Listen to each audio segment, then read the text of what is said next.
Thank you very much. Please take a seat.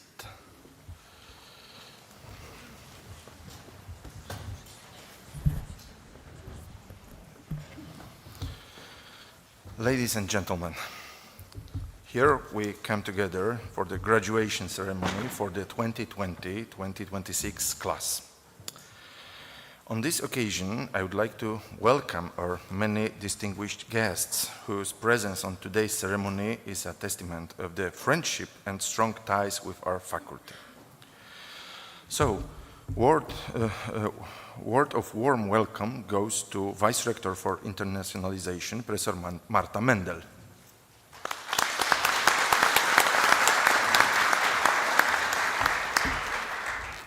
It is an honor to welcome His Excellency, Mr. Patrick Haughey, Ambassador of Ireland to Poland.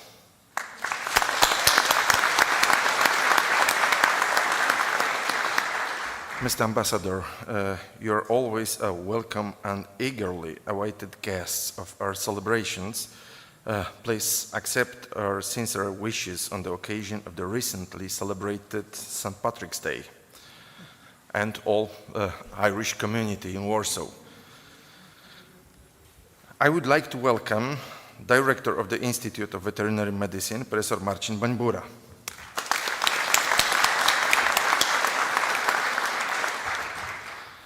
I would also like to welcome Director of the Center of Translational Medicine, Professor Zdzisław Gajewski.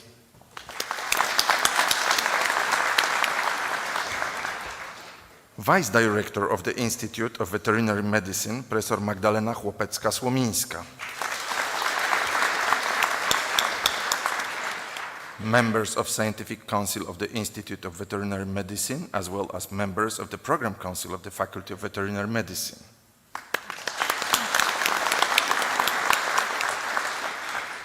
Words of warm welcome go to a representative of International Medicine Studies, a leading specialist agency for prospective undergraduates in veterinary medicine in Central Europe, Mrs.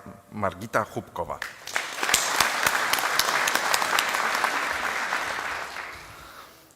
Especially warm words of welcome go to former Vice Rector of our university, former Dean and Vice Dean of our faculty, Professor Marian Binek.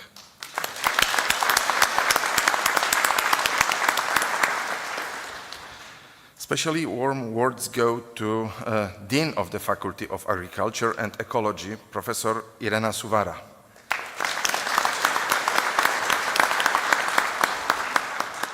And I would like to also warmly welcome Professor Romuald Zabielski, a member of the Polish Academy of Sciences.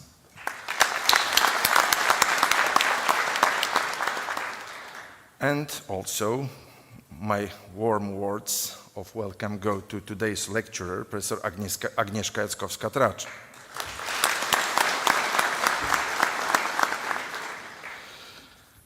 But above all else, I would like to welcome our graduates and their families and their friends who came us from all over the world, since this is your celebration.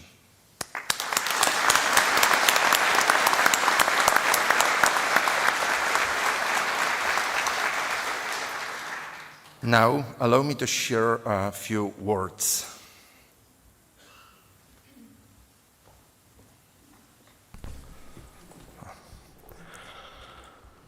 Distinguished guests, formal issuing of diplomas is a long-standing tradition of our faculty.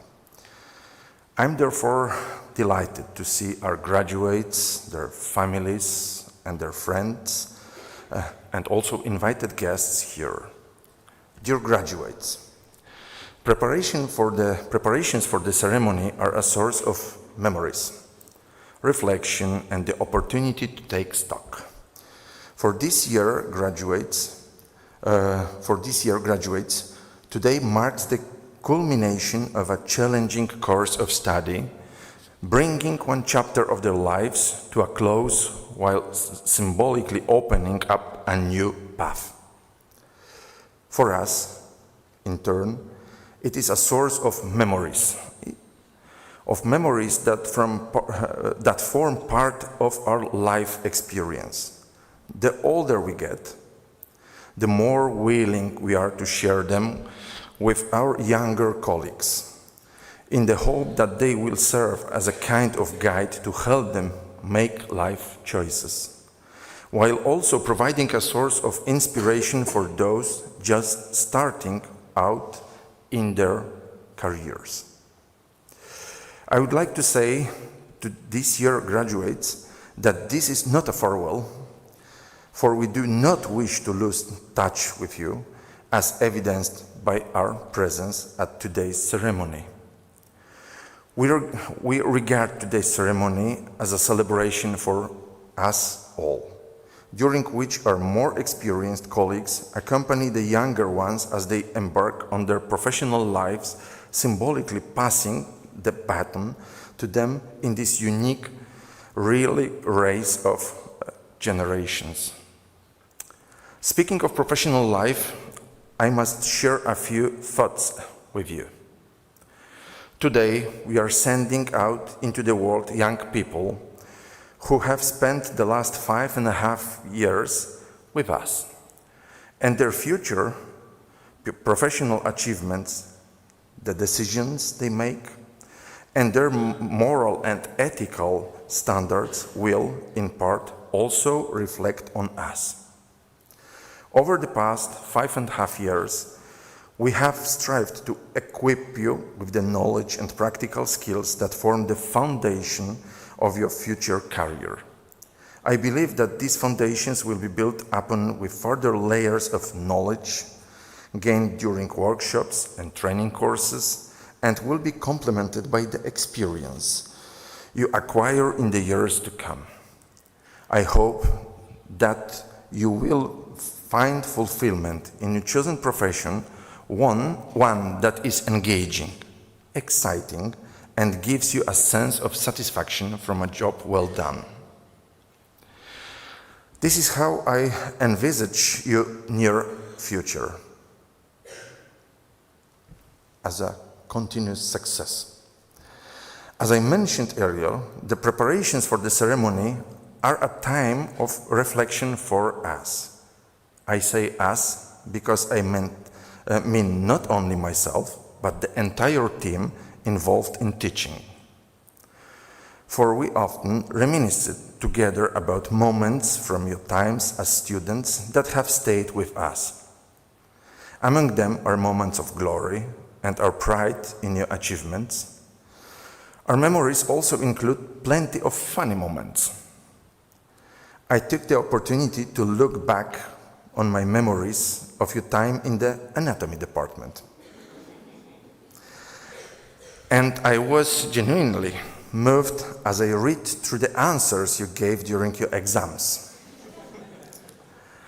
Based on some of them, one could create a fantastical world and animals that not even J.K. Rowling would be able to invent and describe in her novels. Fortunately, real knowledge prevailed. As well as the light-hearted moments, we also recall the dramatic events, such as the pandemic, the restrictions on the university's operation at that time, and the need to ensure the continuity of teaching, to change plans and teaching formats, and to adapt the faculty's working rhythm to rapidly changing situation. And that is something we should all be proud of, since we survived. I must say that this year graduates represent a cohort brimming with energy, verve, and wealth of ideas. This vitality sometimes found an outlet in rather unconventional ways, which were occasionally a source of some concern for the members of the Dean's Council. For this very reason, I would like to thank you, dear graduates of this year, our colleagues in this profession, most sincerely. I can safely say that your involvement kept us on our toes. preventing us from sinking into the stagnation of the Dean's office bureaucracy. It is thanks to you that we felt the faculty was alive. That is why we are grateful to you. You have reminded us that the academic world consists not only of solemn, grandiose events, but also of joy, humor, and healthy sense of perspective on ourselves and the world around us. By this, I mean that regardless of generational, technological, or socio-economic changes, we are essentially the same. Youth has its own rules which can establish a different hierarchy of events than might be expected regardless of the era in question. You began your studies at a difficult time caused by pandemic, already mentioned. Then new events emerged that shook the world, such as the war in Ukraine, which is still ongoing, and to which we have, in a sense, become accustomed. Yet, people are dying there every day, including our fellow veterinary surgeons. And every day, someone loses their home or their life's work. The world is not learning from this, and new armed conflicts are arising, engulfing various regions of the world. That is why I have the impression that little has changed in this regard since ancient times, and despite technological progress, humanity is still grappling with the same problems. When I speak of technological progress, I also mean artificial intelligence. Tools like ChatGPT, which are already transforming the way we work and think. A broad publicly available version has been released on 14th March 2023 and soon found many applications, consistently changing reality. It can take over many of our tasks, and I believe this is just the beginning of a truly new era. So, a great deal has changed since you began your studies. Over the past 5.5 years, there has been a shift toward the use of advanced data analysis technologies, which have also made their way into veterinary medicine. Apart from my speeches, which I invariably write myself on the night before the graduation ceremony. I feel like a dinosaur. What remains unchanged is that you have devoted yourself to studying veterinary medicine with great passion. I can safely say that we all hold your efforts in high regard. Our graduate is a person who has coped with many difficulties and has accomplished the almost impossible, because in 11th semester you have completed enough hours and ECTS points to fill a full 6 years of study. As you know, just a few days ago we hosted an IF accreditation visit. The preparations for that event prompted me to ask myself who we really are, as an academic community made up of teachers, but above all of students and graduates. I tried to sum this up in a few concise sentences that apply to each of us, and they went as follows. First, we are the part of the oldest agricultural university in Poland, which is celebrating its 210th anniversary this year. So definitely we are the oldest one in Poland. And we are proud of it. We are the country's oldest operating faculty. In 2027, we will celebrate 100 years of interrupted activity. The history of veterinary in Warsaw is much, much longer, but under this name, Faculty of Veterinary Medicine, we operate almost 100 years. We are a strong academic center where tradition meets modernity. We are a group of veterinary enthusiasts. And we are also an international melting pot of personalities where different opinions, viewpoints, hopes, and expectations clash, leading us into the future. So I find the last 2 points, which speak of enthusiasm and dedication to veterinary science, are particularly valuable. And I would like to emphasize very strong that this description applies to all of us, graduates, students, current and former teachers. We form one big veterinary community. On graduation day, I see in you the people we once were. When we received our diplomas many years ago, and I feel joy and pride at this. Delighted that we are entrusting the future of your profession to capable hands, of our profession to capable hands. So, at the beginning of your professional careers, I wish you, dear colleagues, I may say colleagues, that your daily work is not only a source of professional satisfaction from duties well performed, but also that your efforts enjoy social recognition and trust, which veterinary surgeons have been and still are commonly perceived as persons representing the highest ethical standards. I also wish you success in your personal lives, so that your professional career development does not overshadow what is even more important, that you love and are loved by someone. Because the so-called career has different dimensions. For some people, success means specialization in some areas of veterinary medicine. Sometimes it means academic degrees and titles.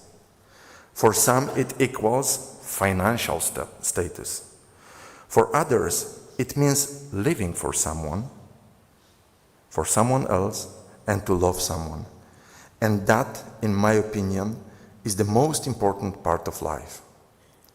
Whatever your views on the matter, I simply wish you, from the bottom of my heart, all the best of luck in your life, both professional and otherwise.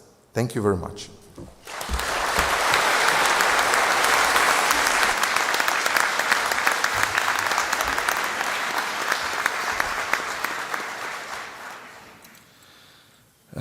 And now I would like to ask Rector Mendel to give a speech.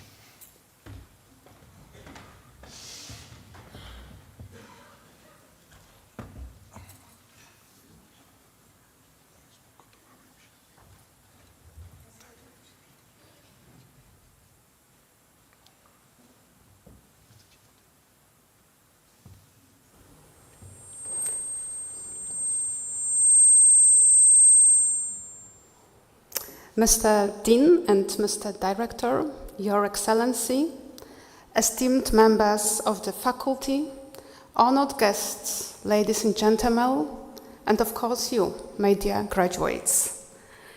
It's both a privilege and a proud responsibility to stand before you today at this important milestone in your academic and professional journey. Graduation is not merely a ceremonial moment and closure. It's a transition into a vocation that demands knowledge, resilience, ethical clarity, and above all, a deep commitment to life in its all forms and formats. Today, we celebrate not only your academic achievements, but also your readiness to enter one of the most demanding and essential professions of our time, the profession of veterinary surgeon. You are graduating into the world that is changing at an unprecedented pace, The challenges you'll face extend far beyond clinical practice. You're entering a global landscape shaped by climate change, biodiversity loss, emerging infectious diseases, antimicrobial resistance, and profound transformation in the agri-food system. The boundaries between animal health, human health, and environmental health are increasingly blurred. This is the reality of the One Health paradigm, and you are now its ambassadors. During your studies, you've not only acquired knowledge, you've developed competences that define a new generation of veterinarians: critical thinking, interdisciplinary collaboration, ethical responsibility, and the capacity to translate science into the practice. You've learned to navigate uncertainty, to question assumptions, and to seek evidence-based solutions. But perhaps, most importantly, you've learned to care. Care for animals, care for human, care for ecosystem, and for the future. Let me also take this moment to express my deepest gratitude to the academic and administrative staff. Dear colleagues, your dedication extends far beyond teaching. You've mentored, guided, challenged, and inspired. You have shared not only your expertise, but also your passion and your values. You have shaped not just competent graduates, but responsible professionals. And if you agree with me, I think they deserve a big clap in your hands.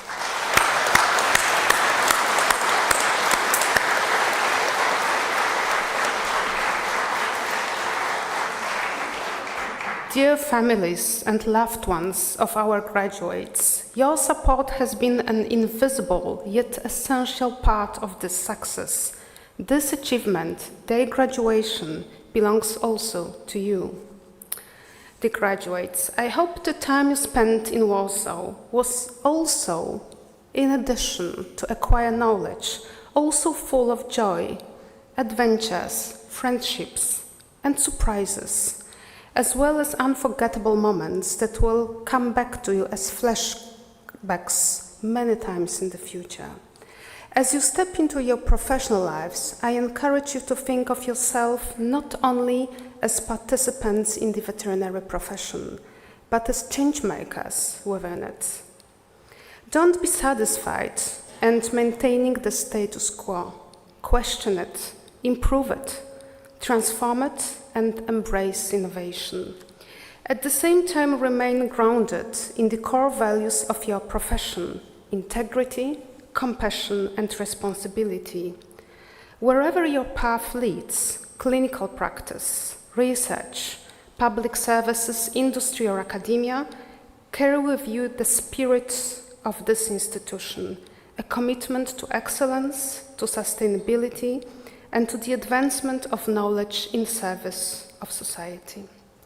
You live today as graduates, you begin tomorrow as professionals, and I hope you'll continue throughout your lives as learners, innovators, and leaders.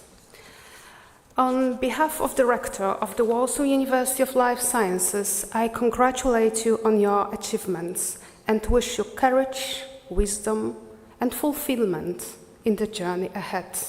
The world needs veterinarians now more than ever, and today it gains you.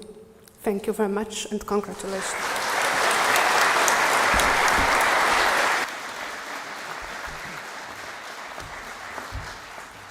Thank you, Mrs. Rector, for your lovely speech. And now I would like to ask Professor Banbura to give a speech.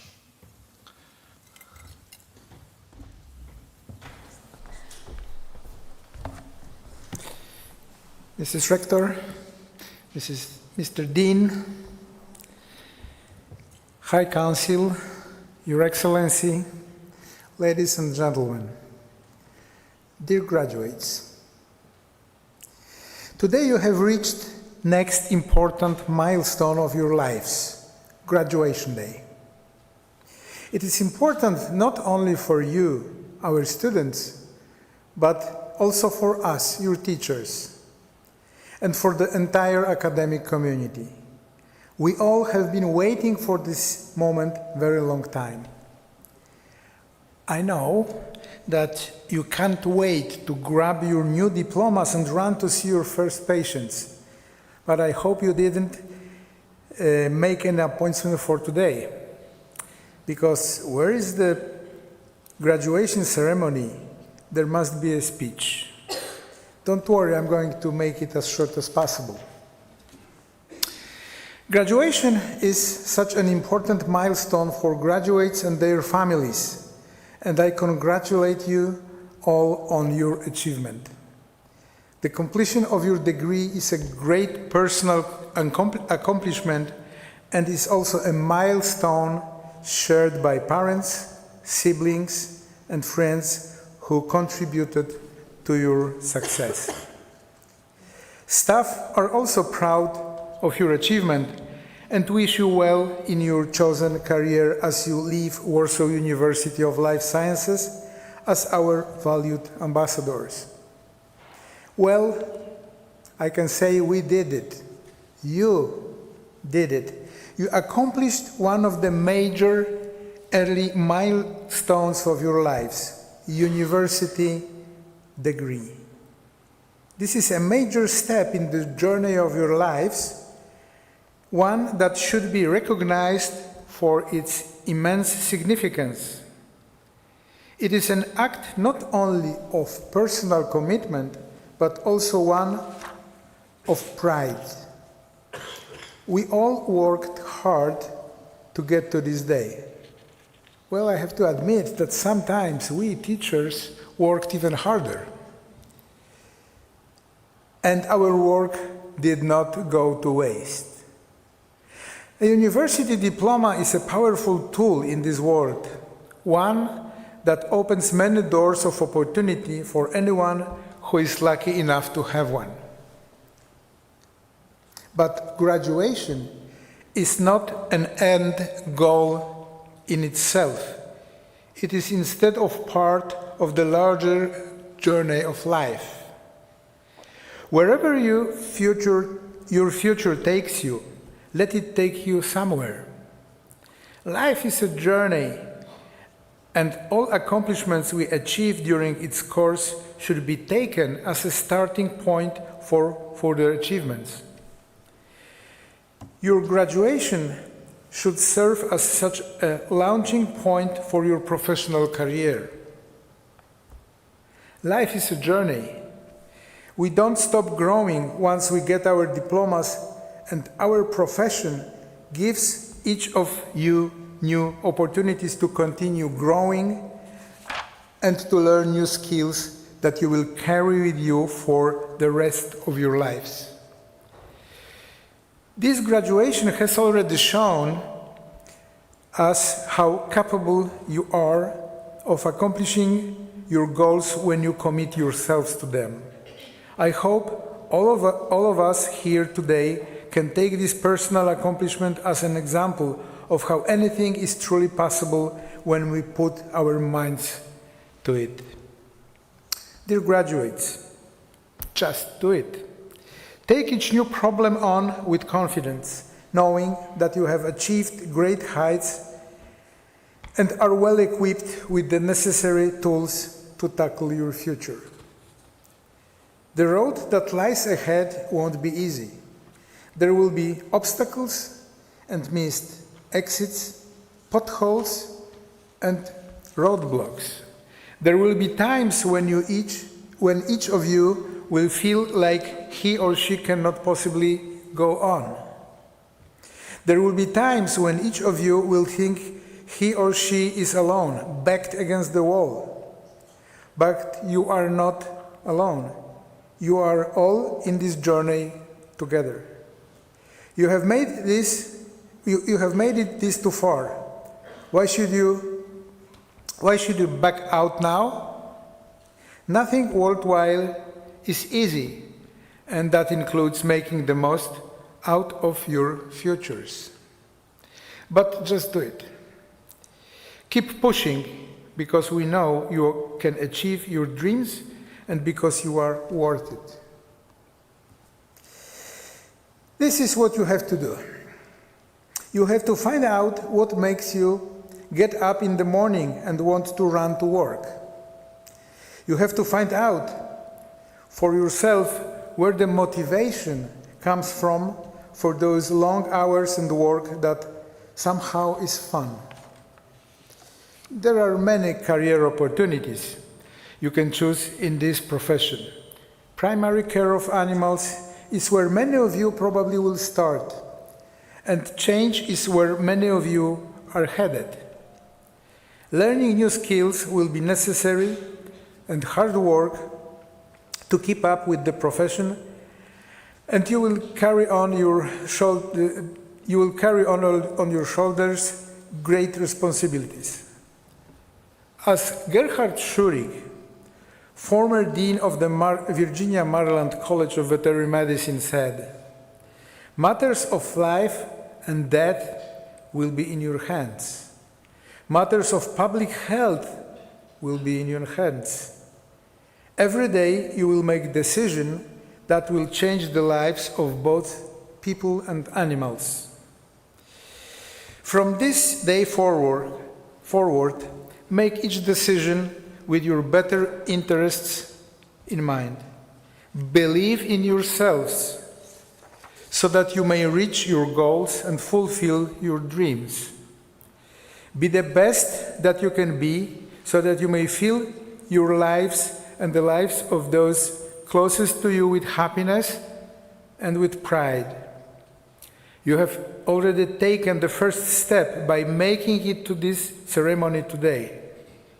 Now it is time to take the next step in the journey that is your lives and begin to build your futures. Just do it." How do you know you took the right path? Well, if before falling asleep you ask yourself two questions: did I learn anything? And did I have a fun? And both answers are yes, it means that you have made a good choice. I hope you enjoyed your stay in Warsaw, and remember, although you come from many different countries, Warsaw University of Life Sciences always will be your university. Faculty of Veterinary Medicine will be your faculty, and you always will be welcomed on our campus. Congratulations to the class of 2026. Thank you very much.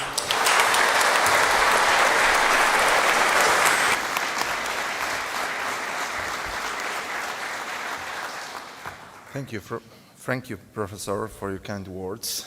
And before we go further with the program, I would like also to extend my warm words of welcome to Dr. Zarzyńska.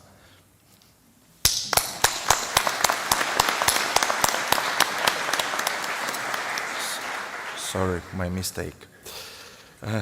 Now, let's listen to a few words from the representative of IMS, Mrs. Margita Chłopkowa.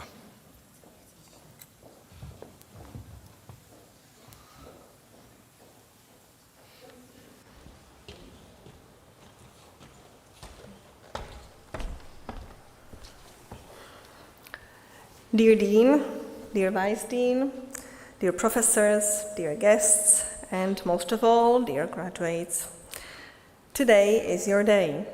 You earned it.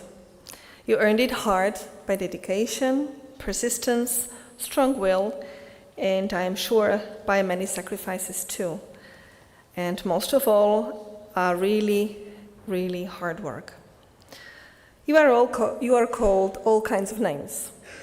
I-generation, Gen Tech, online generation, post-millennials, Gen Z. Call yourself what you prefer. But the sources have great expectations for you. Born between 1996 and 2010, your generation is said to be the most educated and sophisticated generation than all the other ones before, with much higher percentages of young people attending college and university education than ever before.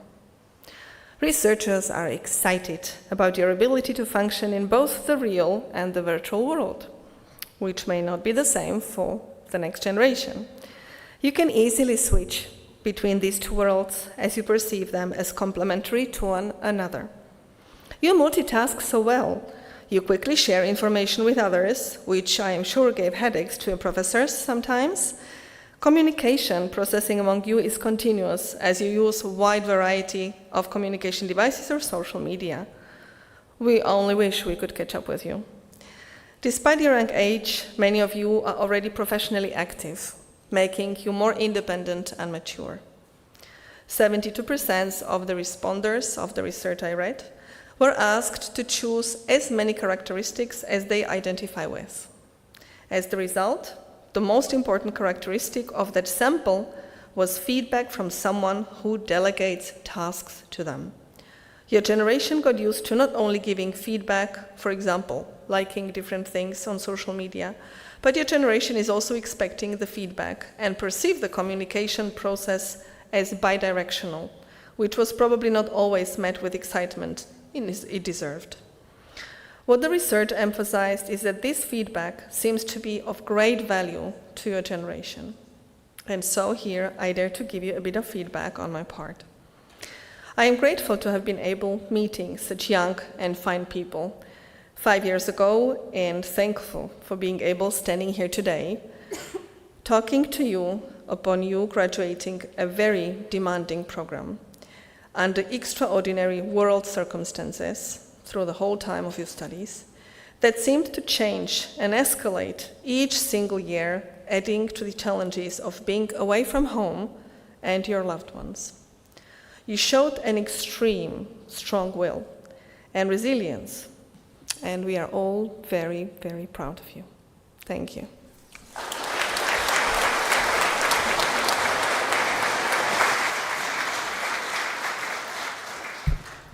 Thank you very much for your kind words.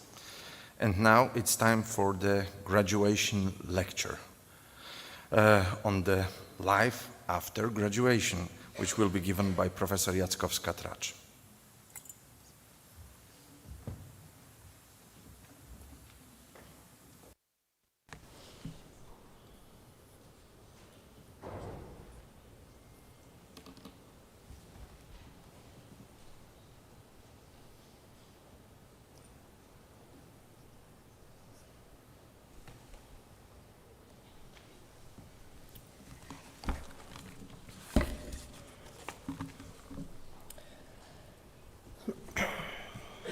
Dear Rector, Professor Marta Mendel, dear Dean, Professor Michał Skibniewski, dear Vice Dean, Professor Karolina Barszcz, dear Director of Institute, Professor Marcin Bańbura, dear colleagues, distinguished guests, and you, dear graduates.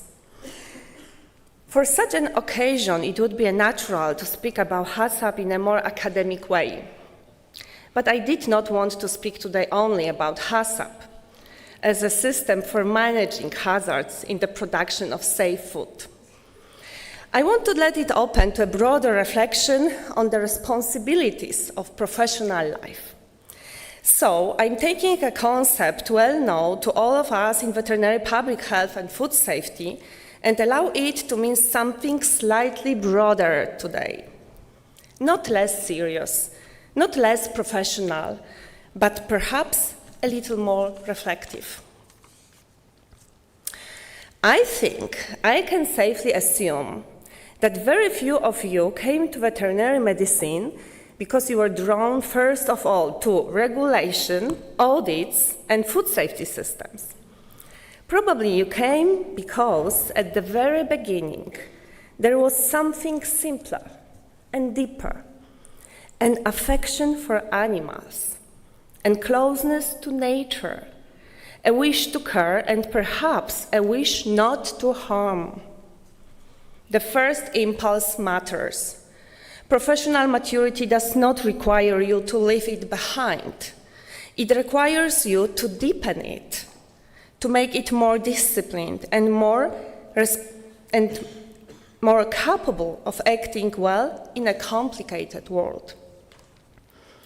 So today, rather than speaking to you about success in the abstract, I would like to suggest 7 lessons that HACCP may offer for the road ahead. Let me begin then with the first principle, hazard analysis. In a HACCP, hazard analysis means recognizing what may cause harm before harm is done.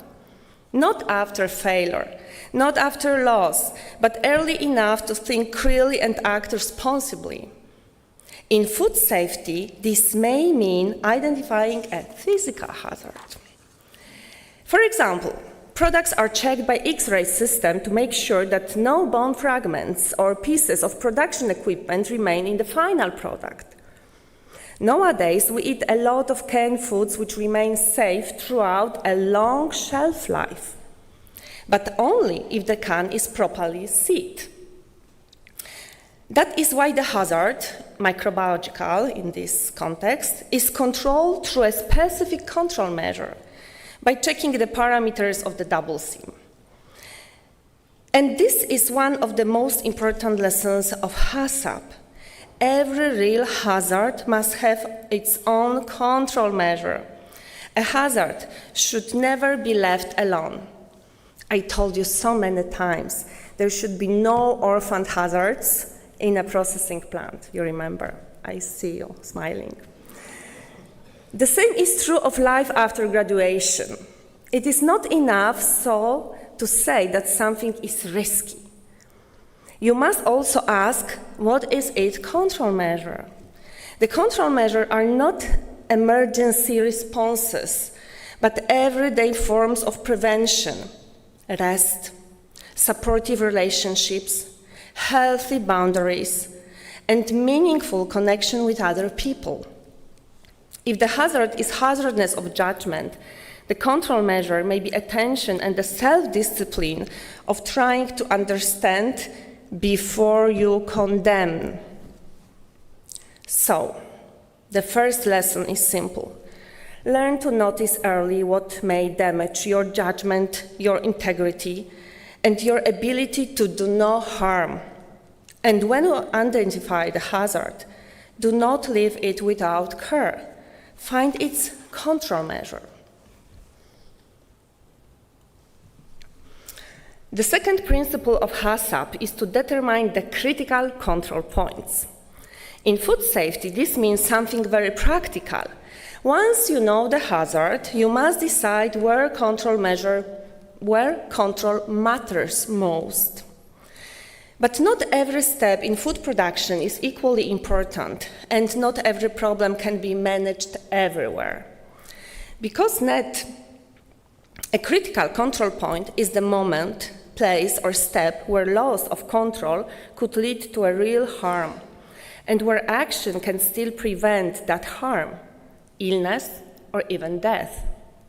For example, let us imagine a production of canned tuna. In this process, several steps may be identified as the critical control points. The first may be raw material reception, because without high-quality raw material, it is impossible to obtain a safe, high-quality final product. Another CCP may be proper can seaming, because if the can is not hermetically sealed, product safety cannot be guaranteed. And finally, the classic CCP, the most of you would probably identify it immediately, is thermal processing step, sterilization. So, this principle teaches us something very important. You cannot control everything, but you must learn to identify what is really crucial. And life after graduation works in a very similar way. Not every difficulty is a crisis, believe me. Not every decision is equally important. Not every bad day means that something is wrong. But there are moments that are critical. The moments when one decision of silence, one compromise, or one act of courage can shape much more than we realize at the time. A critical control point in life may be the moment when you choose your first workplace. And in some cases, the person you choose to come home to. Both choices deserve careful consideration. Sometimes the critical point is not dramatic at all, sometimes it's quiet. In the moment when you notice that you are exhausted, that you are losing joy, that you are crossing your own boundaries too often, that the pressure is beginning to change who you are. And if you notice that moment early enough, you may still protect something very important: your health, your integrity, your compassion, your sense of purpose. So maybe the second principle translated into life sounds like this: learn to recognize the moments that matter most. Not everything deserves the same level of attention, but some things must never be left uncontrolled. The third principle of HACCP is to establish critical limits. In food safety, this means defining a clear boundary between safe and what is not safe. Because it is not enough to identify a critical control point, we must also know when control is still maintained and when it has already been lost. A critical limit is not a suggestion. It is a specific value that must be met. Let us go back to our example. We have already identified a hazard and a critical control point, and now we need to define the limits that separate the safe food from unsafe food. Take the seaming step. Here, the critical limits are very precise. The seam thickness must stay within the required range. The overlap must be sufficient. The body hook and the cover hook must be correctly formed. And the vacuum must also remain within specification. Because even a small deviation in these parameters may lead to loss of hermetically sealing. Now let's look at X-ray detection. Here we apply zero tolerance for fraying bodies.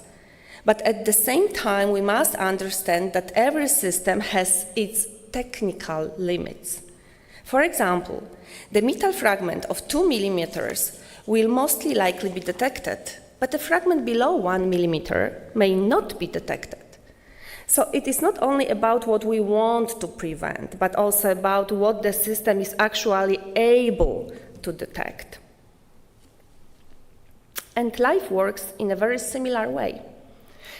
It is not enough to know what matters, but you must also know your limits.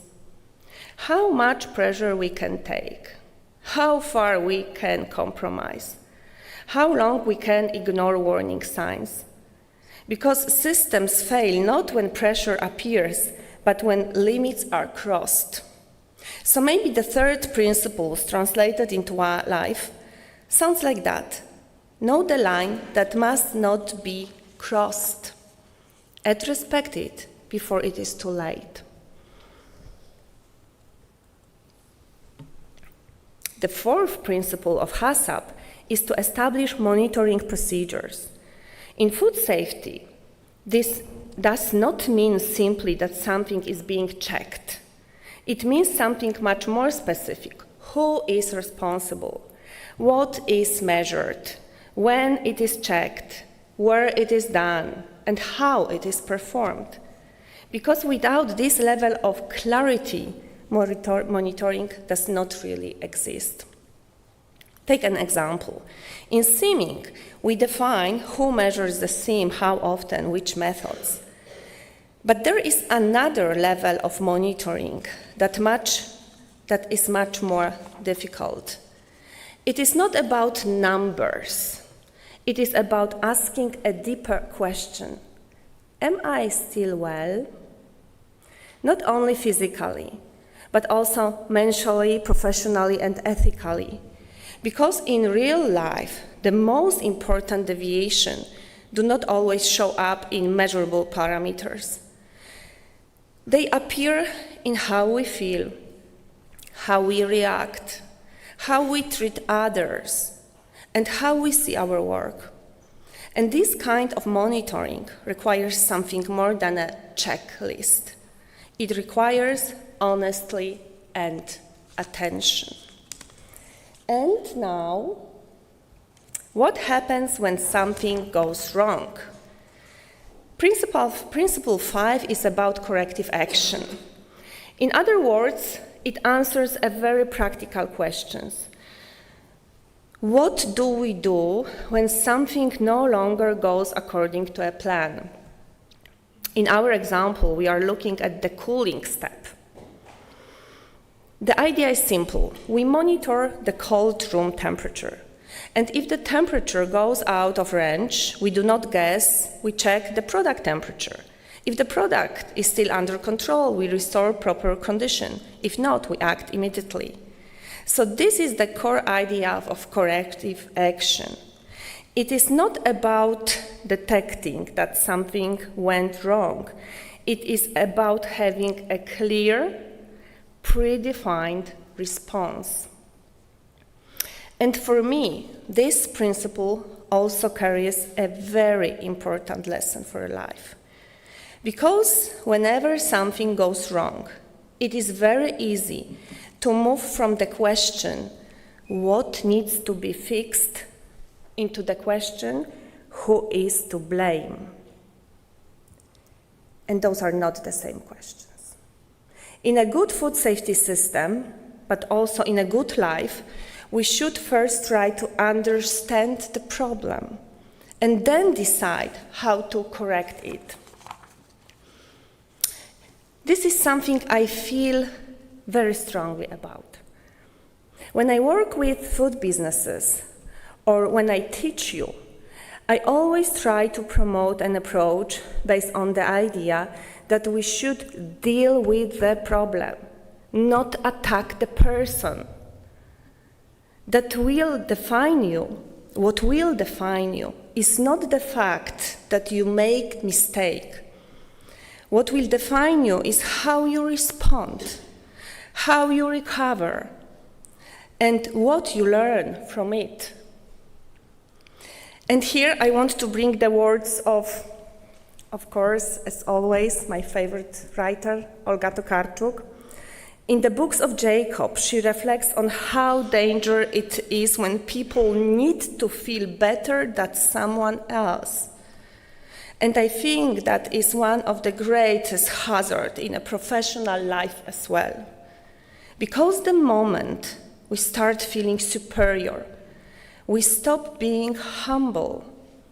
And when we lose humility, we also lose the ability to learn. That is why I want to warn you against the culture of blaming or of building your confidence on somebody else's weakness. This is also a principle I always try to keep close to my heart when I had the privilege of serving as your vice dean. And I truly hope that at least to some extent you could feel it.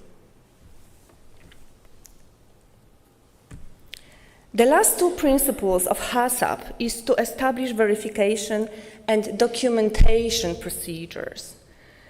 This is where we ask, does the system really work? In our example, we can send the final product to the laboratory and test it for pathogens such as Salmonella or Listeria. And if the results are satisfactory, it gives us strong evidence that the earlier principles from 1 to 5, hazard analysis, critical control point, monitoring, corrective action, have been effective. So, Verification is where the system proves itself. And I think this also applies to life.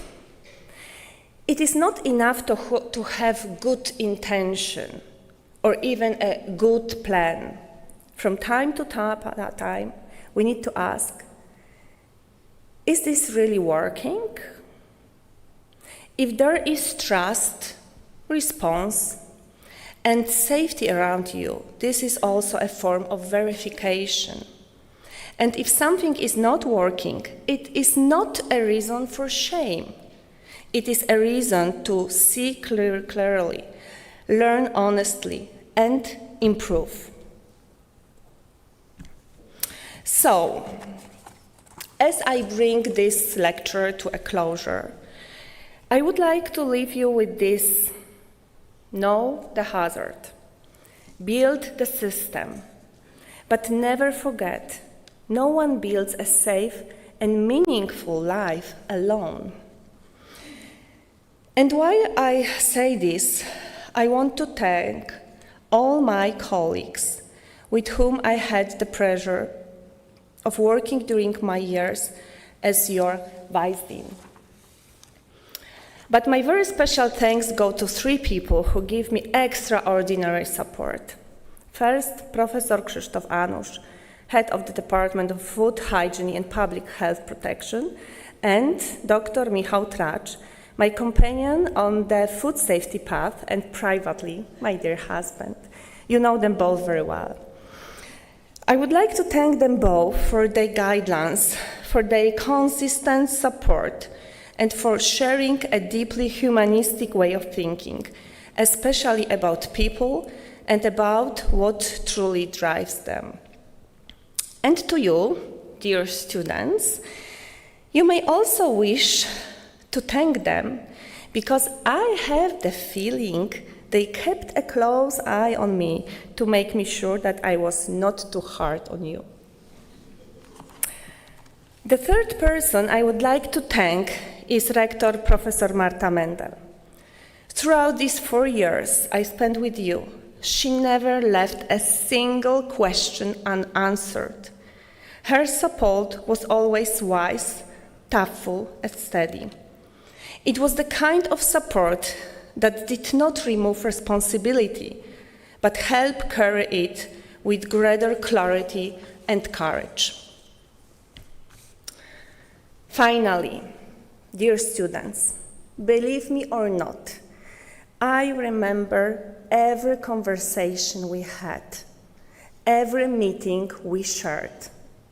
You may think it is impossible because there are so many students, but I have to tell you, although I know I'm not very good with names, I remember people very well, and I remember very well what they say, although some might wish I didn't. It was a remarkable privilege to discover you through those conversations, to listen to you, and to get to know your different ways of speaking, thinking, and seeing the world. I truly miss that. I wish you all happiness, success, and good life. Thank you.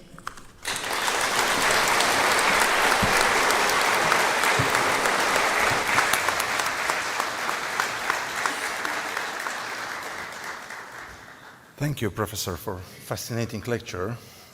And I observe also a fascinating phenomenon that finally we grouped whole year listening to lecture. So now I would like Vice Dean Professor Karolina Barszcz to take the floor and take your veterinarian's oath. Everyone please rise.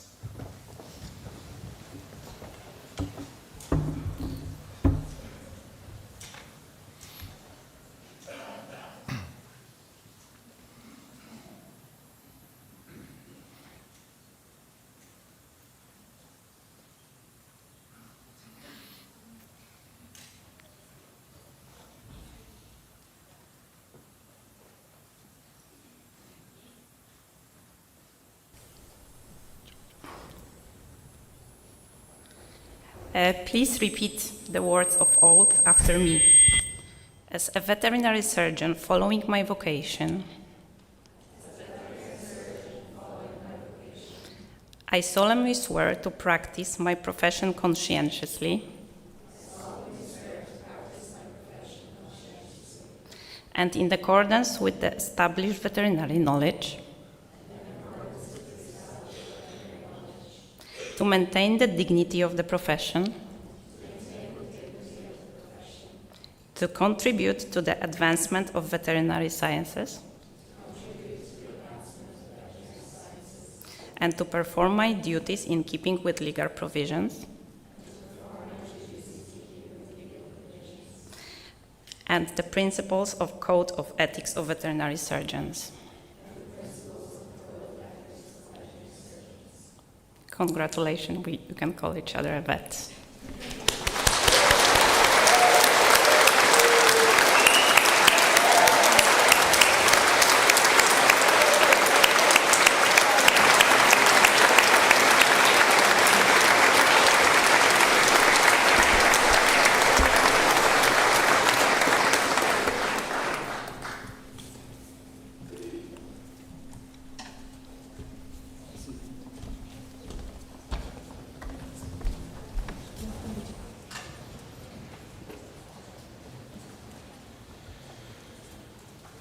And now the awarding of congratulatory letters will take place. So I would like to ask Vice Rector Mendel to participate in this.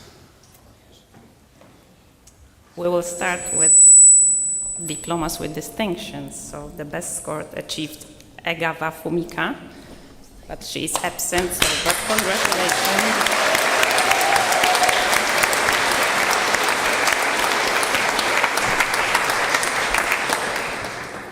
So I would like to invite the Doctor of Veterinary Medicine, Karolina Ferenc.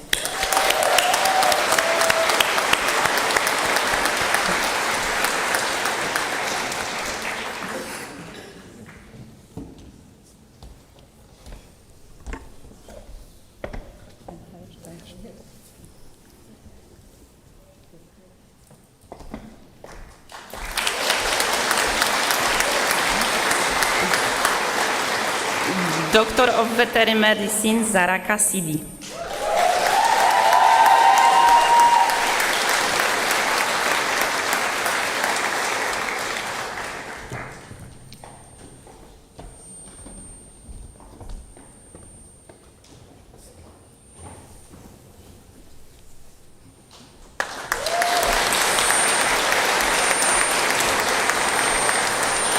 Doctor of Veterinary Medicine, Rachel Durnan.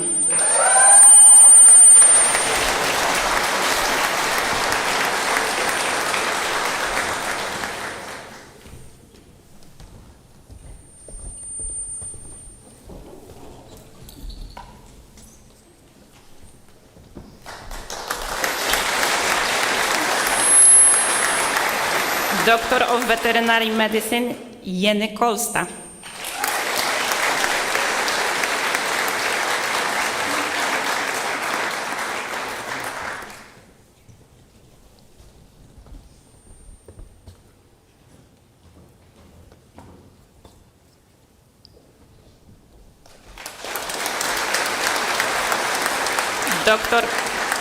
Doctor of Veterinary Medicine, James Durnin.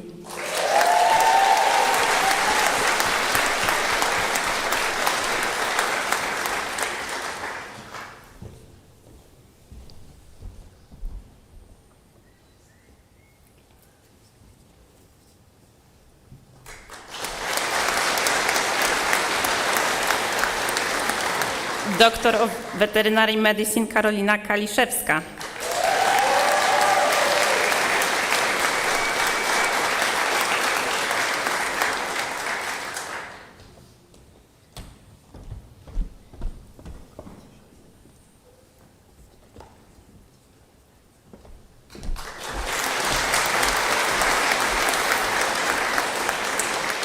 Doctor of Veterinary Medicine, Tiana Allen.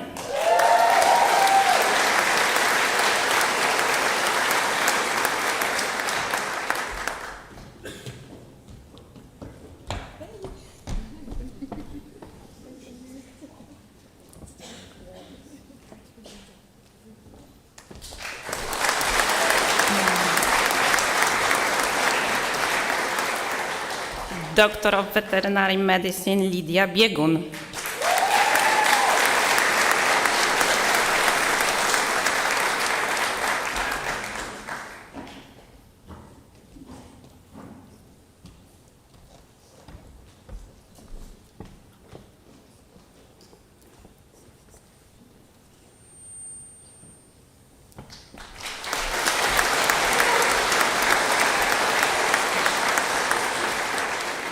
Doctor of Veterinary Medicine Joseph Bingham.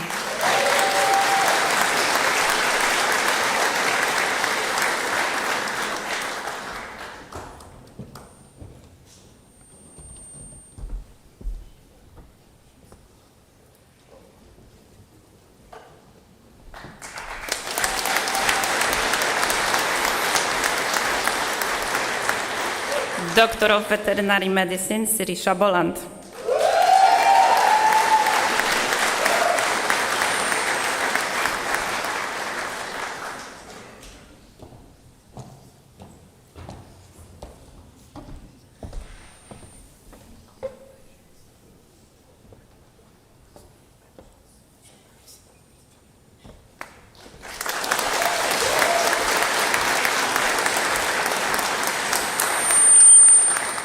Doctor of Veterinary Medicine Rebecca Breslin.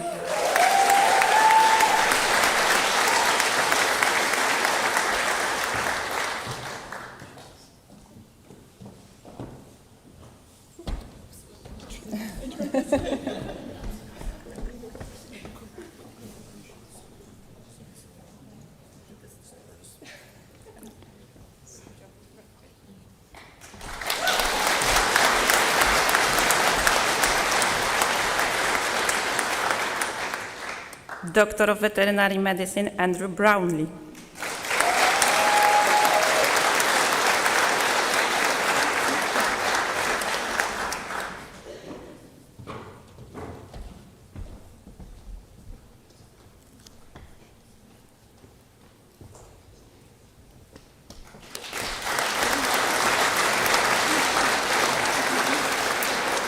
Doctor of Veterinary Medicine Orla Carroll.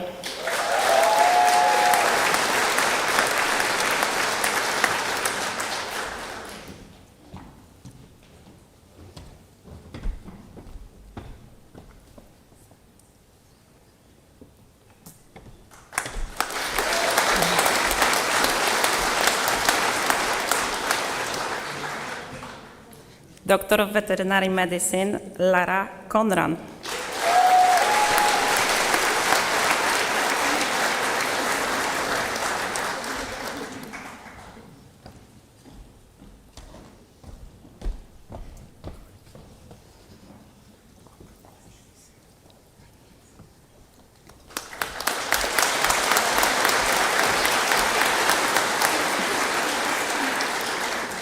Doctor of Veterinary Medicine Alan Cosgrove.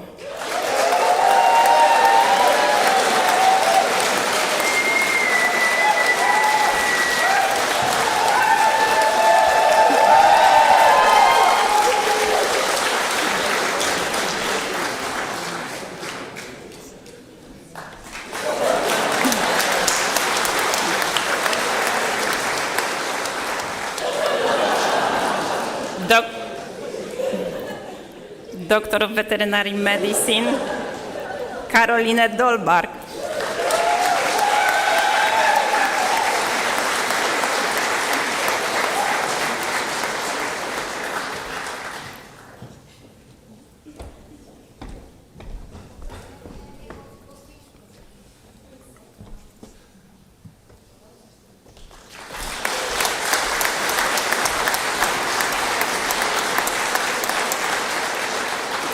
Doctor of Veterinary Medicine Blondine Delmas.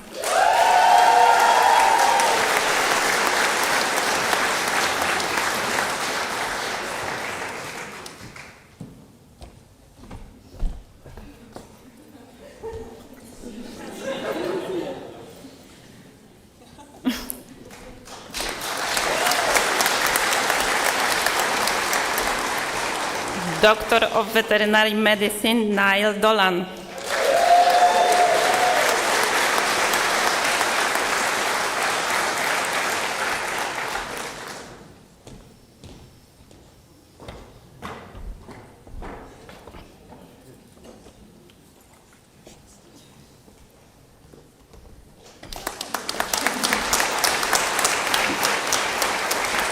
Doctor of Veterinary Medicine, Sarah Donlevy.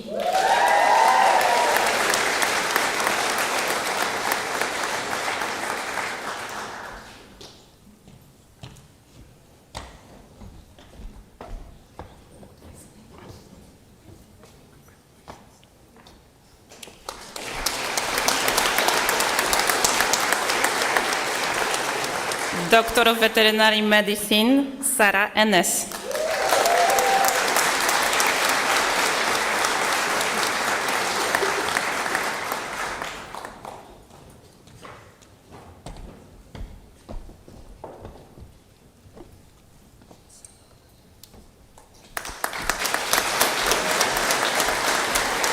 Doctor of Veterinary Medicine, Ariane Frixion.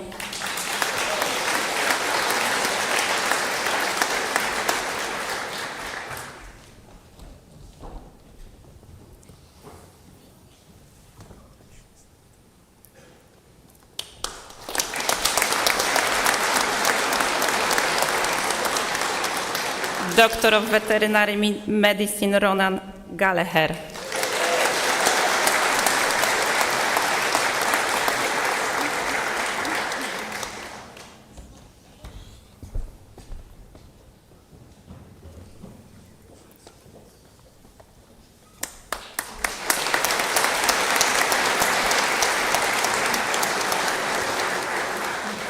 Doctor of Veterinary Medicine, Shane Griffin.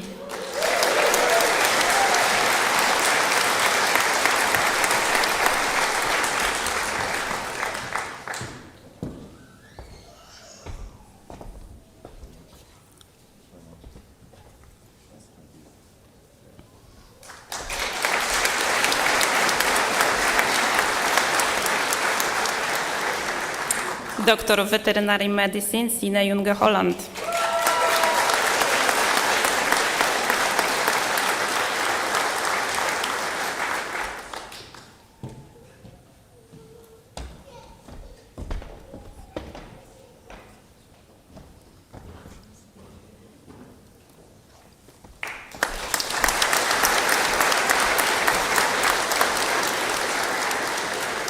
Doctor of Veterinary Medicine, John Kyo.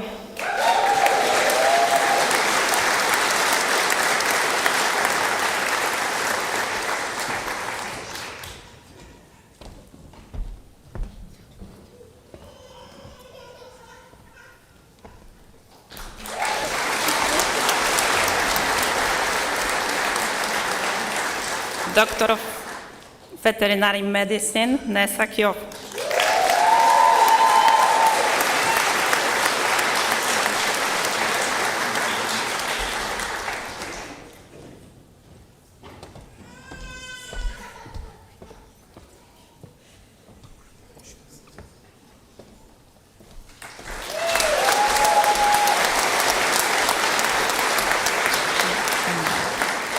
Doctor of Veterinary Medicine, Gronya Loknan.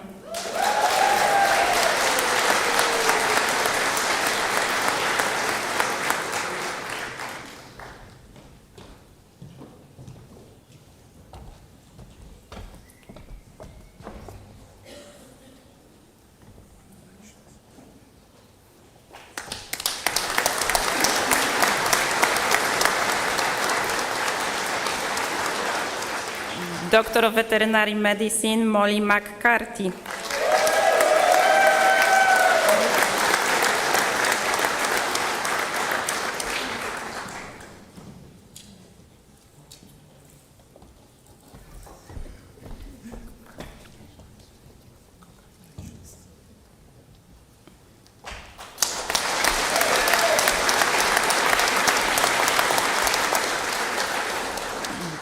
Doctor of Veterinary Medicine, Sean McDonnell.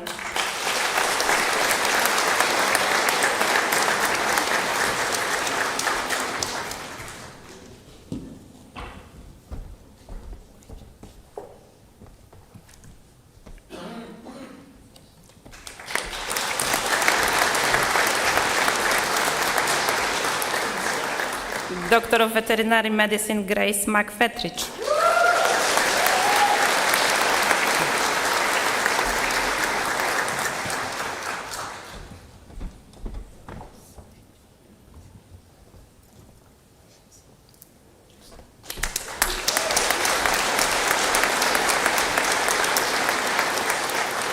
Doctor of Veterinary Medicine, Grace McFetridge. Emma Mulligan, excuse me.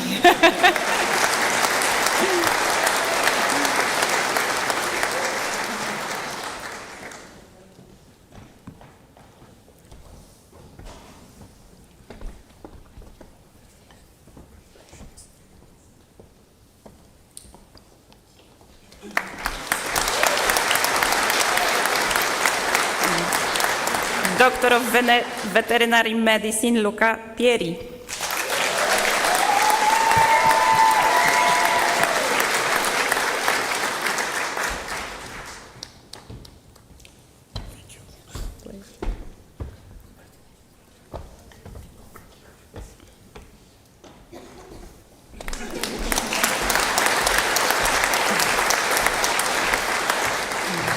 Doctor of Veterinary Medicine, Amandine Port.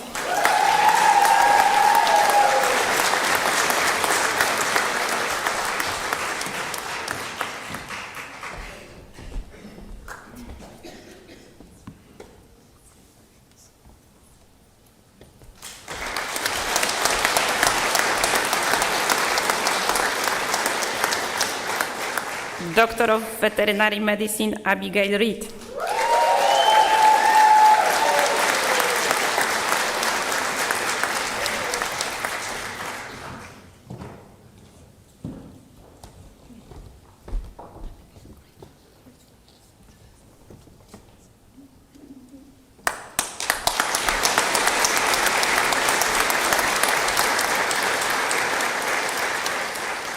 Doctor of Veterinary Medicine, Jenny Rick.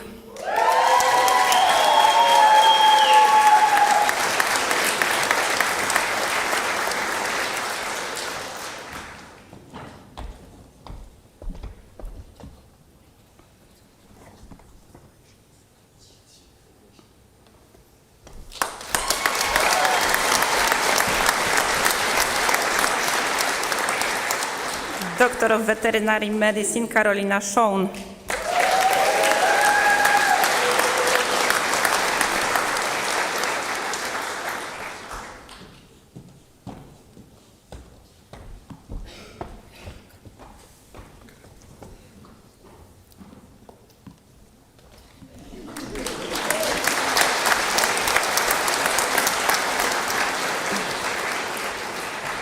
Doctor of Veterinary Medicine, Erik Stanku.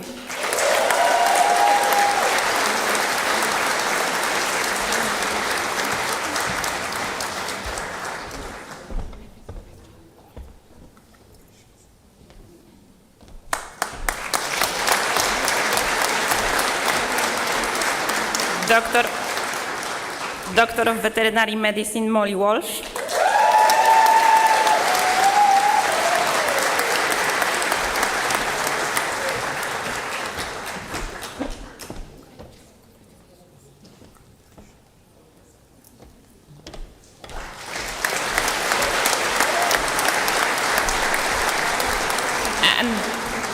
And the last person, Doctor of Veterinary Medicine, Taichi Yokota, who is absent.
So let's continue.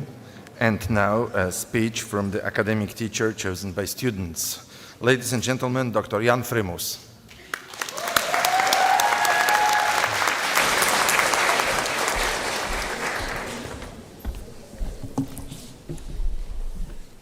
Dear graduates, dear colleagues, dear guests, I want to give a big congratulations to everyone here today. This is a special moment for you, for your families, but also for us, your teachers.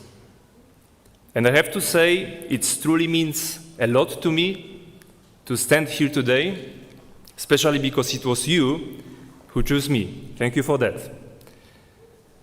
When I look at you now, I think about the journey behind you, all the lectures, labs, all the exams, yes, late night studies and early mornings in the clinic. Your time at the university was a mix of everything.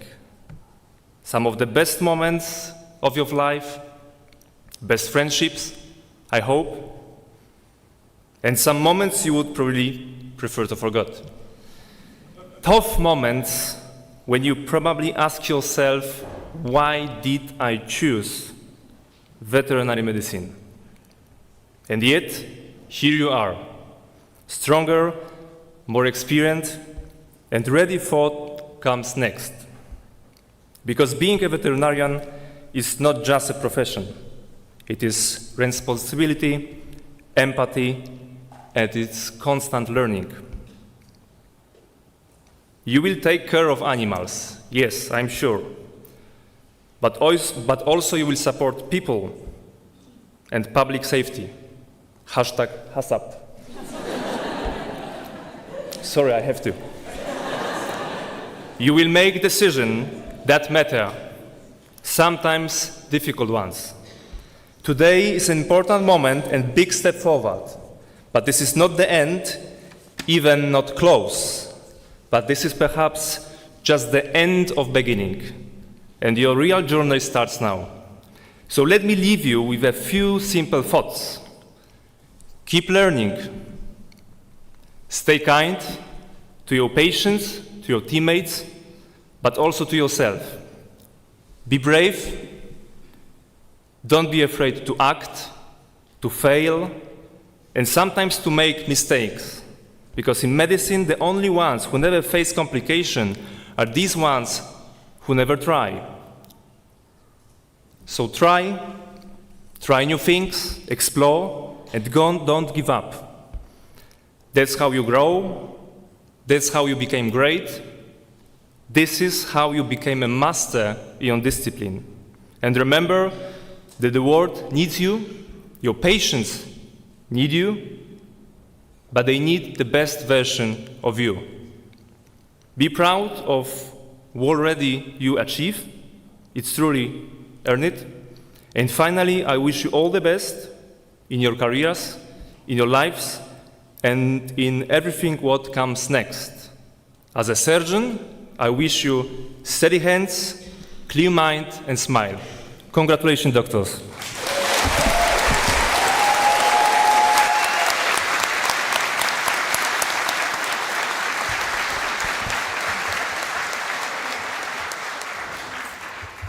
Thank you, Doctor, for your nice speech. And now a speech from the representatives of the 5th year, Serena Dixon and Mark McDermott.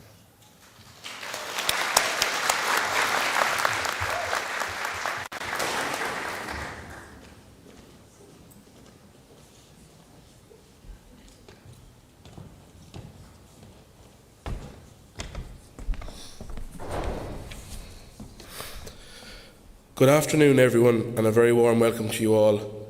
On behalf of Serena and I, it is a pleasure to welcome you here today. Dean Skibniewski, Vice Dean Barsh, Ambassador Haughey, parents, families, friends, and most importantly, the graduating class of 2026. It is truly an honour to stand before you today representing the students of the International Division of Veterinary Medicine, to whom you've all been role models throughout your years of study at SKGVU. Today is a day that represents years of hard work, perseverance and resilience that has moulded you into the people you are today. As you all sit in your caps and gowns, I hope you feel an overwhelming sense of pride, not just in yourselves, but in the friends you've made along the way, and in the journey you've shared over the past 5.5 years. I hope you're excited for the beginning of what will be a rewarding and successful career as veterinary surgeons. We began our own journey at SK Gavu in October 2021 as COVID regulations began to slightly ease at home.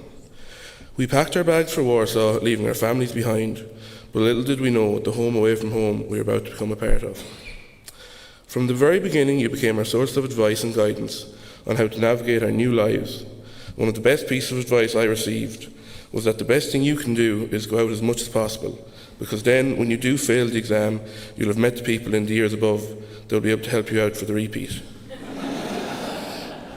Surprisingly, this proved to be true, as Zara's drive and the notes we received from you all were the foundations that saw us through most of our exams. Unfortunately, I don't believe my professors appreciated the advice as much as I did. Most importantly, we were always able to approach you when times were tough, and you were always ready to help in whatever way you could. Whether that be gentle reassurance or not so gentle at times, you have all been a tremendous role models, and we hope you bring the qualities which have made you such a special part of the framework at SGGW into your lives ahead, wherever that might take you. To the immensely proud parents, families, friends, and grandparents here today, this moment belongs to you as well. It really does take a village to make a vet. Throughout this journey, you were always a phone call away at times when home felt so far. Being the voices of reassurance after long days, the strength behind moments of doubt, and the constant reminder that we are never alone. Today, we celebrate the 41 graduates in front of us, but we also celebrate the extraordinary support system standing behind them. Every good luck text, every safe flight message, every airport drop, and the thousands of candles lit, I'm sure our graduates are forever grateful for your unwavering support. Today, this achievement belongs to you as well. On behalf of myself and Mark, and the fellow students in the younger years, we would like to congratulate you all on your graduation today, and how immensely proud we are of all of you. You are a credit to yourselves, your family, and the college. Please continue to support each other as you have done for all of us. You are all an inspiration to the rest of us here in the college, continuing our studies.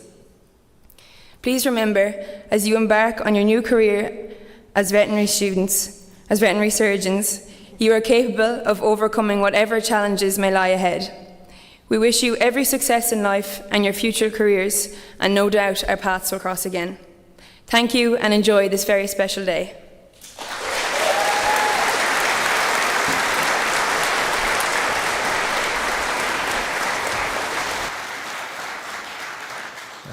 Thank you very much for your kind words.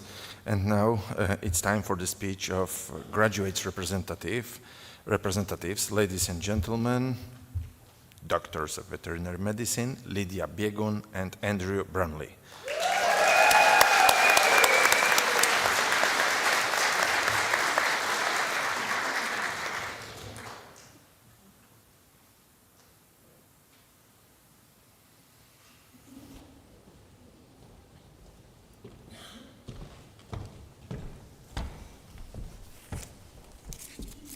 Well, hello, everyone.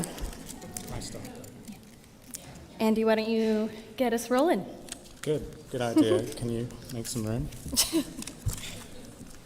Maybe, do you want to stand on that side? Sure. Yeah. That's why we should have practiced. Okay, so thank you, everybody. Dean Skibniewski, Vice Dean Barszcz, members of the faculty, administrative staff, of the Vice Dean's office, distinguished guests, ambassador, classmates, dearest families, the incredible choir of the SGGW, wonderful work. I don't know why they're there. Hi, guys. And a special hello to those of you watching online, from home, remotely. We really appreciate your being here with us today. So it's a great honor for Lydia and I to give this valedictory speech We've approached this in much the same way we approached many of the assignments on our studies. We left it to the last moment, and we got ChatGPT to do it.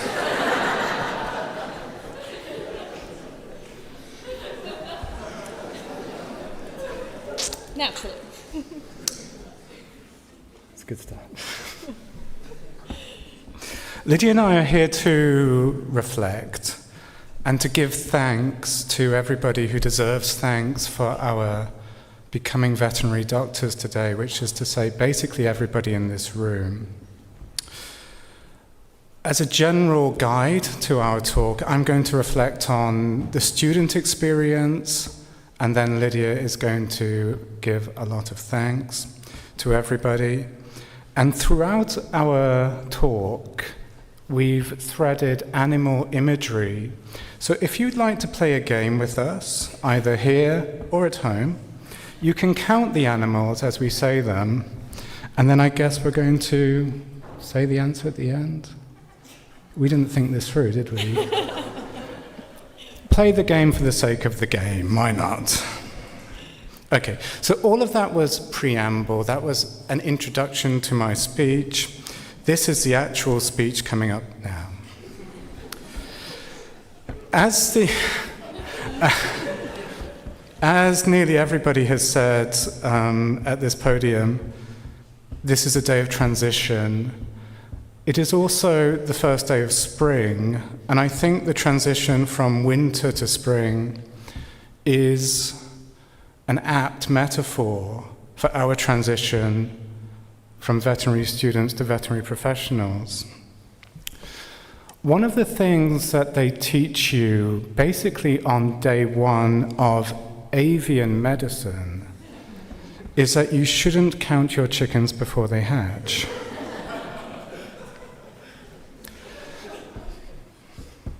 But today is the day to count our chickens. To mix our metaphors, these eggs have come home to roost. And if we can't count them today, then when are we supposed to do it? So let's count. I would like to begin by thanking myself.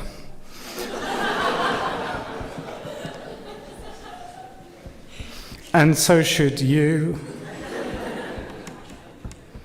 Thank yourself, I mean, not me. Simply put, I could not have done this without me, and you could not have done this without you.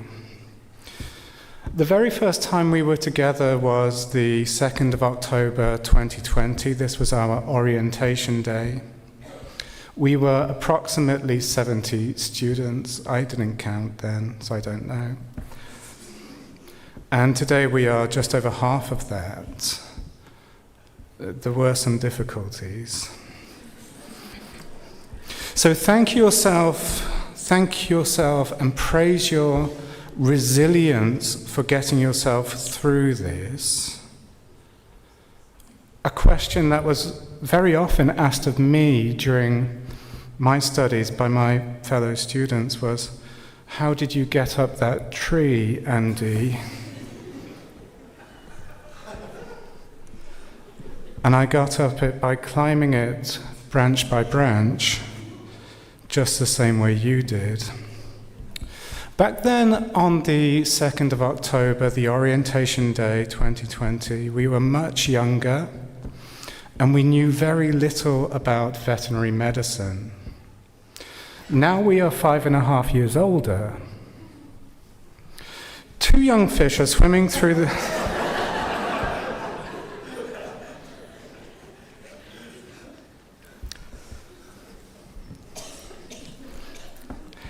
Imagine this. Imagine two young fish are swimming through the sea, and an older fish swims by and says, "Hey lads, how's the water?" and swims away.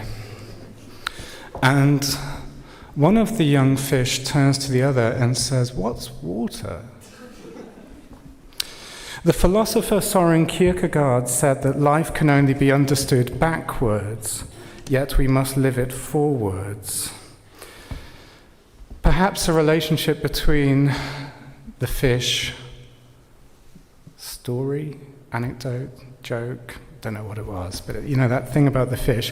Perhaps a relationship between that fish thing and the quotation from Kierkegaard is clear enough, but I'll say it anyway. In real time, it's difficult to appreciate what we're experiencing and to appreciate what we're learning. So it's important to have days like today when we can reflect backwards and appreciate everything we've experienced here and appreciate everyone we've experienced it with. In other words, to count our chickens, like I said at the beginning. Warsaw is an amazing place, genuinely an amazing place. It's been my home for 10 years now. But there are difficulties living here. The language is somewhat difficult. The winter is hostile to human life.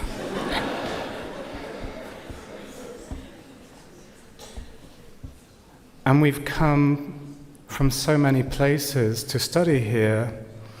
So how did we make sense of the reality that we found ourselves in? Of course, with the help of the people sitting next to you now, which is to say, one another. It would have been half, a quarter, a smaller fraction of the experience that it was, without each other to help us make sense of what we were going through. Everybody here knows who they are going to thank today for being their friends, being their crew, being their squad. I don't need to tell you that. But I think collectively, we as a student body, we need to pick out some students for special praise. I will try to do this as cringe as possible. Laura Conran, Kleena Allen, Orla Carroll. Thank you so much for being our ambassadors, diplomats, group reps, year reps. Thank you for herding us cats,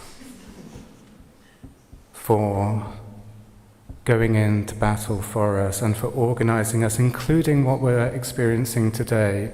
So just from, well, you can join in, everybody in the room, but I would like our student body to give these three some very warm and heartfelt applause.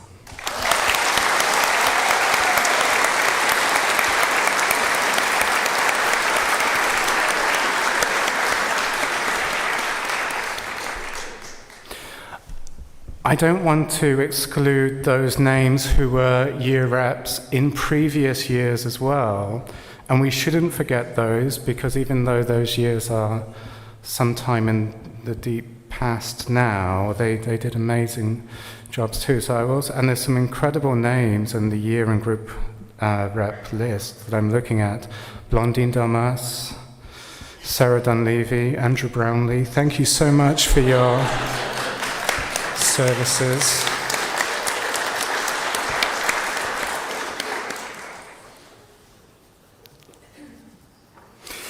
There you go, that's my part. I wanted to touch on a little of our experience as students, to give ourselves a little bit of credit, to thank each other for being part of the journey, and for thank each other for letting us be part of theirs as well. That doesn't make sense. Okay, so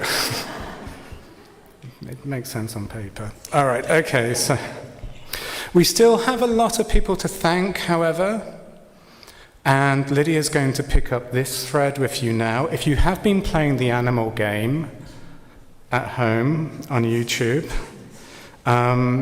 get your calculators ready, because Lydia has absolutely gone to town with the animal references in her speech. So that's it for me. Thank you very much.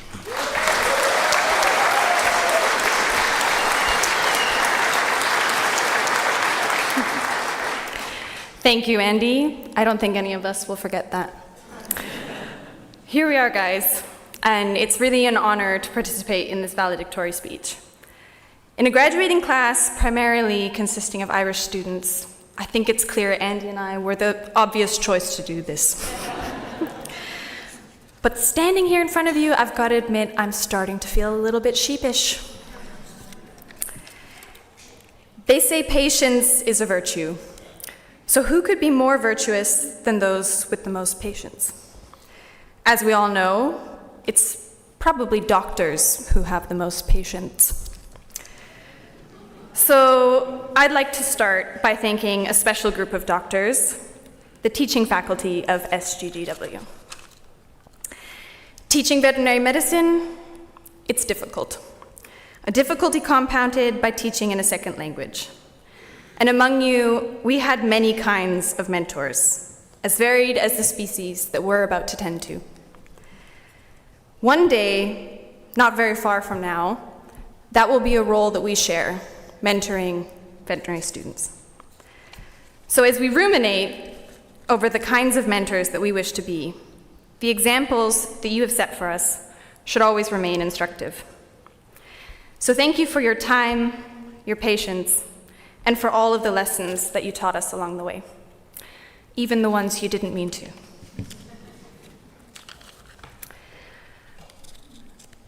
On the subject, one moment.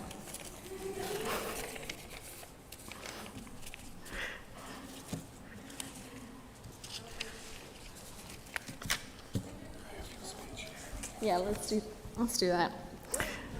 That's why it's good to have backup. So I would also like to give thanks to all the combined efforts that came into creating this day for us. From catering to year representatives, administration, faculty members, all of the staff that helped to create this space, and today's numerous speakers who shared kind words with us. All of your work has helped to create this momentous event for us, to showcase our preened feathers before we take flight. On the subject of flight, I think it's fitting at this point to acknowledge the journeys that we've all made in order to be here today. So thank you all for traveling to celebrate with us. On the stage today, you saw students, all sorts of breeds, from Poland, Ireland, Northern Ireland, England, Scotland, France, Norway, Sweden, and Canada.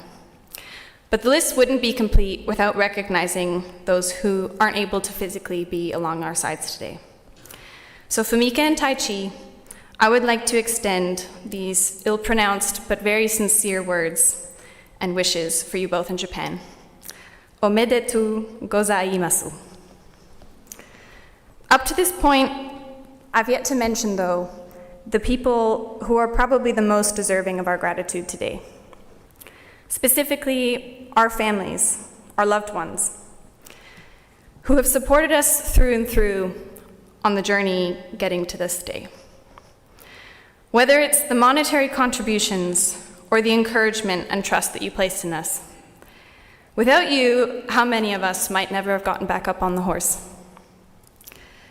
So however near or far you might have been, I want to let you know that we felt your presence on those toughest of days and during the most cherished moments.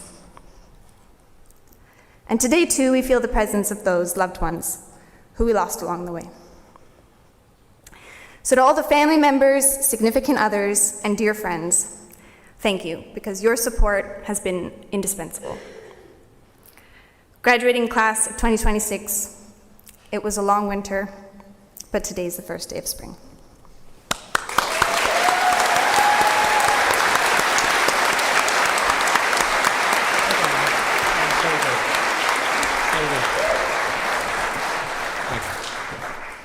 Okay, so now we're going to extemporize something that we haven't prepared at all.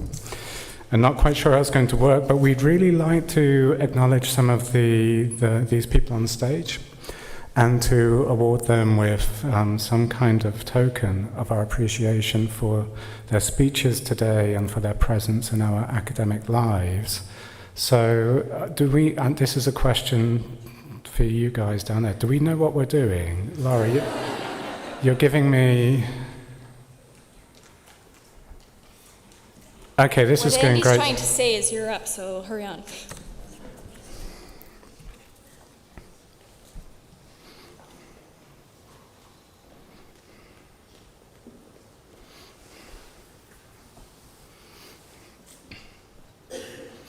Okay, you ready, guys? Yes? Okay, so let me try and phrase that a little bit more elegantly. People on the stage, we would very much like to thank you very much for everything that you've done for us. And I'd like to start with three very important people. Anna Dorota Carolina from the International Dean's Office, you have done so much for us. And here is a token of our appreciation walking up the stairs now.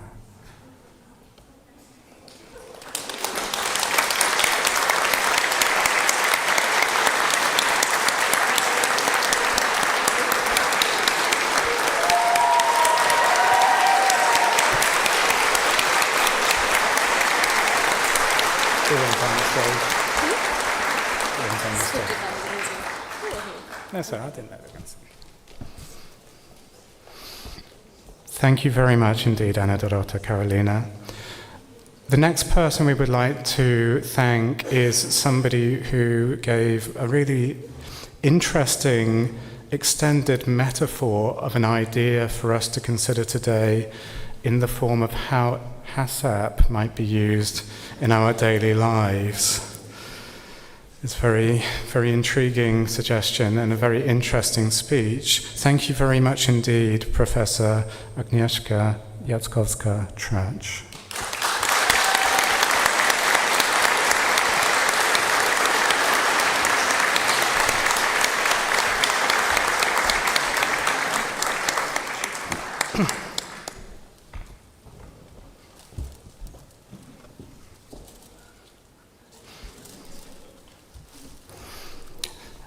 We'd next like to thank relatively newly appointed Vice Dean, who for us was an absolutely wonderful anatomy teacher in year one, and I think all of us have extremely good memories of labs and classes with the Vice Dean, Karolina Barszcz. Thank you very much, Vice Dean Karolina.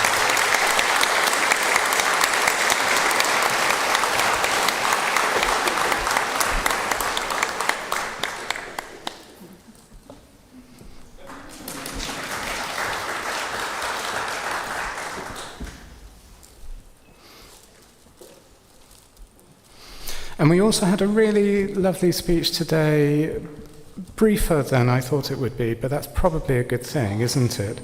From Professor Frimmers, who is also a wonderful teacher of surgery to us in year 4 and year 5. Thank you for everything, Professor Jan Frimmers.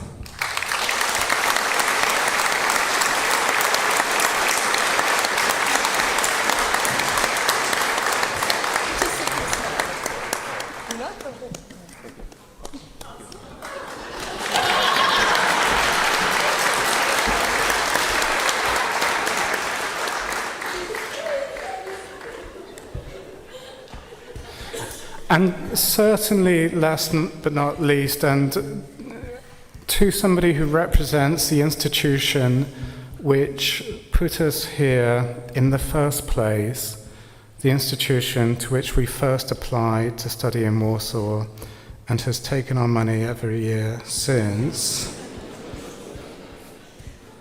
and has also been, I should say, in a non-joking way, there to help us whenever we've needed to. So to Margita from IMS, we, the student body, thank you very much.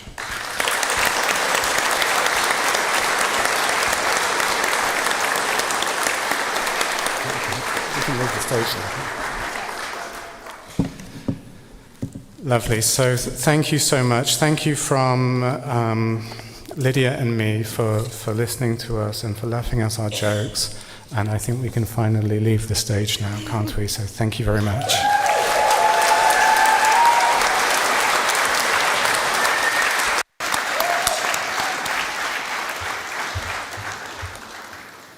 Thank you very much for your lovely speech. And speaking about on the weather in Warsaw, as you can see, we ordered a good one. So now it's time for the awards. The first category is the Dean's Commendation for Commitment and Active Cooperation with the Dean's Office. So I would like to Vice Rector Mender to go with me.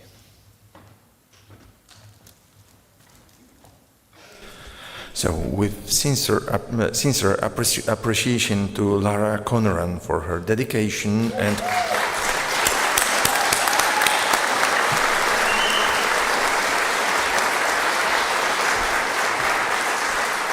and commitment as the year representative. She was the representative for the whole 5.5 years.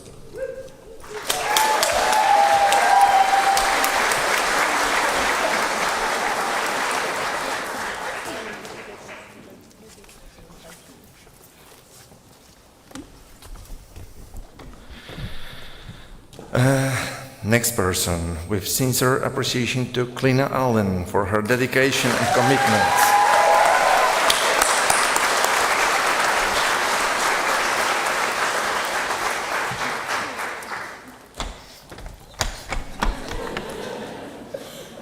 Thank you, guys. Thank you so much. Thank you. Oh, sorry. Thank you.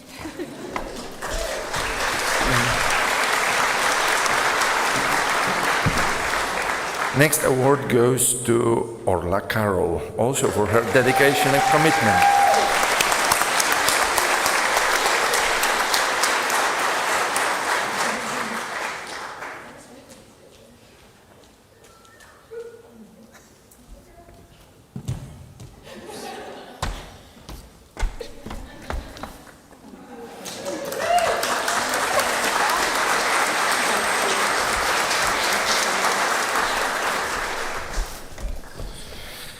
And with sincere appreciation to Blondine Delmas for her dedication and commitment.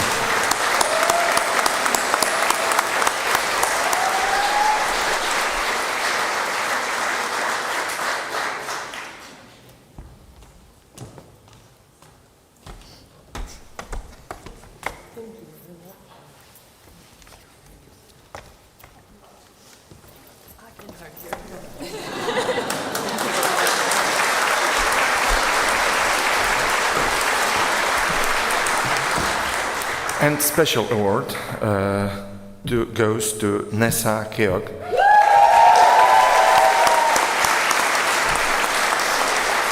for her dedication and valuable contribution to organizing Gaelic football trainings.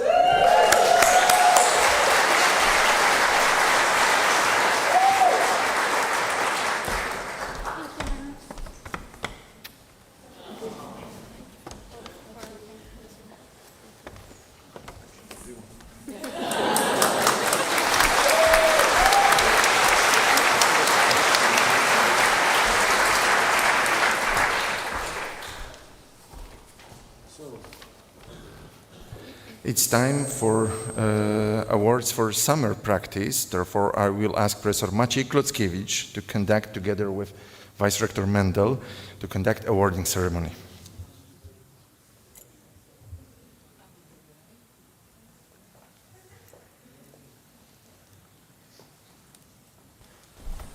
No time for speech. I'd like to ask two persons who were chosen by committee, Dr. Marek Kulka and me, and the prize goes to Abigail Wright and Karolina Kołaczkowska. Please on the stage.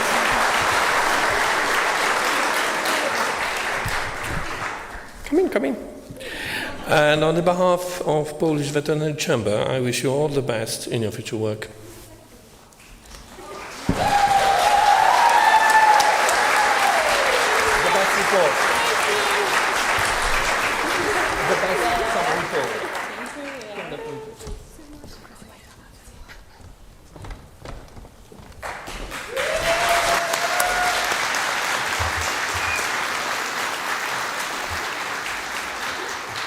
And now it's time for awards for cooperation with IMS.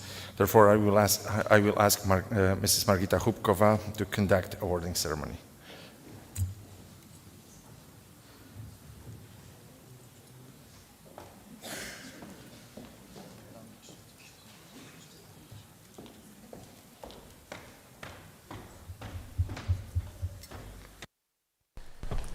So every year we award a special graduation gift to graduates who graduated with honors. I think it really deserves a really special admiration and dedication. Unfortunately, the publishers' houses decided otherwise this year, and some of the books has not arrived. Yet still, I would like to give those that we have and congratulate all the others, including Fumika, who is not here, and who will also receive a graduation gift from us. So I have a book for Carolina Ferenc.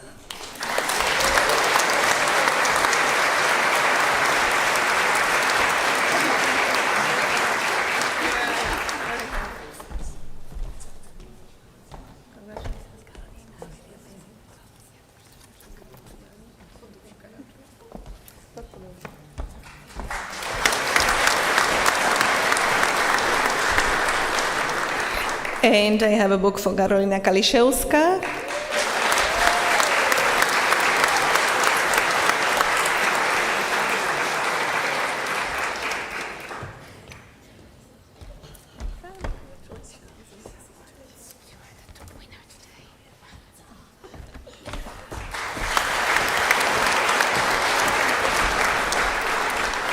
I hope you will enjoy traveling back home with those books, and the others we will be happy to redirect to your home addresses. So congratulations again.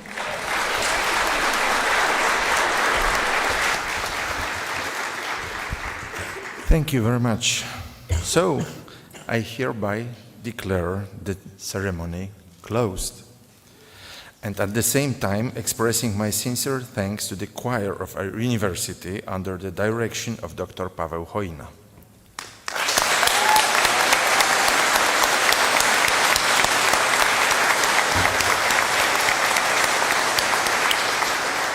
At the end of our ceremony, the choir will perform Gaudeamus, so everyone please rise.